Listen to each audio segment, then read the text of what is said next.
When I was a little girl, I used to do ballet classes like lot of other little girls, and one of the exercises that we started with when we were very small was we would all sit around in a circle like this, and we would have our little toes, little feet turned out like that, and we'd sit there in a circle chanting good toes and naughty toes, good toes and naughty toes, with the aim being to try and strengthen our foot muscles and teach ourselves to point our toes like ballerinas. Now, this has become an exercise, good toes and naughty toes, that I teach a lot of my patients now when we're first starting to treat their feet, because the long toe muscles that go underneath the foot and all the way down to the big toe, these are the muscles that we are really designed to push off with when we walk. And when you can't comfortably point your toes like a ballet dancer repeatedly, then the chances are that you're not going to be using those muscles as effectively as you might do when you walk. So what I get people to do is no longer sit around in a circle, but certainly sit in any position. You could be sitting on a chair, you could be sitting on the floor, doesn't really matter.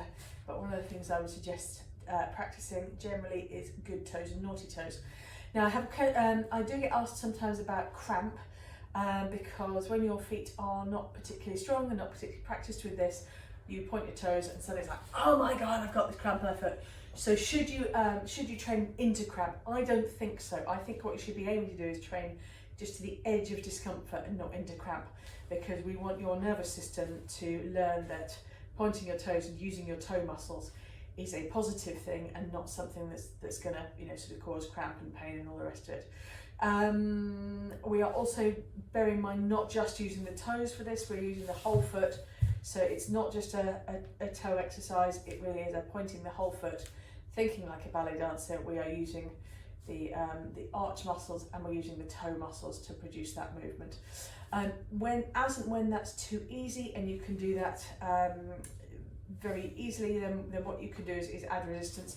So either if you've got nothing there, you can try and do it so pushing against the other foot, or the other thing I get people doing is doing it against the wall, so that, have I got anything here? I mean, I've got the wall over here, but effectively I'm just sort of putting my foot against the wall and pointing at the wall, which is not going to work out well on the video at all, but nonetheless, it's just giving a bit of resistance, so that rather than being able to just point my toes easily, the wall is there to prevent me.